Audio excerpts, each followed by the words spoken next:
حضرت باعزید بسطامی علیہ رحمہ آپ وقت کے ولی، وقت کے امام اور بستان کے رہنے والے، آپ کا روب دبدبا، آپ کا وقار، آپ کی شخصیت ایسی تھی، آپ جس گلی بازار سے گزر جایا کرتے ہر شخص آپ کو دیکھنے والا بندہ یہ کہنے پہ مجبور ہو جاتا، یہ عمل کرنے پہ مجبور ہو جاتا، یار ہمارے مصطفیٰ کی امت کے لوگ ایسے ہوتے ہیں تو میرا کردار کیسا ہے۔ باعزید بسطامی کو لوگ دیکھ کر ہی توبہ کر لیا کرتے تھے، یہ ان کا حال تھا۔ اور آپ کے علاقے میں کوئی بھی بے نمازی شخص نہیں تھا، ہر شخص آپ کا کردار، وقار اور آپ کا اخلاق دیکھ کر نمازی بن چکا تھا۔ کہیں دور دراز علاقے سے کو چلتے چلتے فحاشہ عورت آپ کے علاقے میں آ گئی، اس نے آ کے فحاشی پھیلانا شروع کر دی، اور اس نے فحاشی کا اڈا جب شروع کیا تو لوگوں نے شکایت کی آپ سے کہ بابا جی آپ کے علاقے کے اندر وہ فحاشہ عورت آ گئی، اس نے فحاشی پھیلانا شروع کر دی ہے، تو خدا را کچھ کیجئے۔ وہ رات کو پیسے لے کے برے کام کرتی اور کرواتی ہے۔ آپ کو بڑا دکھ ہوا کہ میری تبلیغ، میرا جتنا بھی یہ کام تھا دین کا، وہ سارا رائے گا چلا جائے گا، لوگ پھر شیطان کے اتنے چڑھ جائیں گے۔ آپ نے رات ہوئی تو اپنا مسلح اٹھایا اور فحاشہ عورت کے کمرے کے یا اس کے گھر کے سامنے جا کے بچھا دیا۔ اب لوگ جب رات ہوئی تو عیاش لوگ آئے اس عورت کے پاس، جب دیکھا کہ دروازے کے سامنے باعزید بسطامی بیٹھے ہوئے ہیں، نظریں چرا کے چلے جاتے کہ اب بابا جی بیٹھے ہیں، ہم ان کو چلانگ کر، ان کو پھلانگ کر، ان سے گزر کے ہم گھر کے اندر کیسے داخل ہوں اور فحاشہ سے کیسے ملاقات کریں۔ خیر رات جب آدھی پونی گزر گئی، فحاشہ نے دیکھا آج کوئی گاہک نہیں آ رہا اور آج کیا معاملہ ہے۔ اس نے جب اپنے گھر کے دروازے کو کھول کے دیکھا تو سامنے بابا جی بیٹھے ہوئے تھے۔ بابا جی بیٹھے ہیں تو پوچھا بابا جی اگر تم نے اللہ ہی کرنی ہے، اللہ ہی کرنی ہے، عبادات ہی کرنی ہے، نماز ہی پڑھنی ہے تو پورا شہر پڑا ہے، پورا علاقہ ہے، جاؤ کہیں اور جا کے اللہ کرو، تمہیں میرے گھر کا دروازہ ہی ملا تھا، میرا تو کاروبار چوپٹ ہو گیا۔ تو آپ نے فرمایا کہ اے عورت، تو کاروباری عورت ہے، تو رات کا کتنا لیتی ہے؟ اس نے کوئی قیمت بتائی، جی میں رات کے اتنے درہم یا دینار لیتی ہوں۔ آپ نے فرمایا آج کی رات یہ درہم، یہ پیسے آج مجھ سے لے لے، آج تو میری ہو گئی۔ اس نے کہا ٹھیک ہے، مجھے تو پیسوں سے غرض ہے، مجھے کوئی بھی لے جائے رات بھر کے لیے۔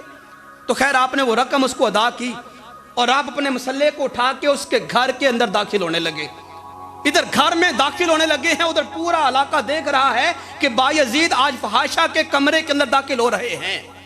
خیر آپ نے رب ذوالجلال کی بارگاہ میں دعا کی، مولا آج میں تیرا بندہ گناہگار سا اس گھر میں داخل ہو رہا ہوں اور پورا علاقہ دیکھنے والا ہے، مولا ان کی زبانیں بڑی دراز ہیں اور ایک پل نہیں لگے گا یہ مجھے کہاں سے کہاں تک گرا دیں گے، مولا آج عزت رکھنا تیرا ہی کام ہے، میری نیت میں فطور کوئی نہیں، میں نے آج ان کے ساتھ ساتھ اس کی بھی تبلیغ کرنی ہے، اسے بھی سمجھانا ہے، تو مولا کریم میری لاج رکھ لینا۔ خیر آپ اس فحاشہ کے کمرے کے اندر چلے گئے، پیسے دیے، فرمایا آج جو میں کہوں گا وہ کرے گی؟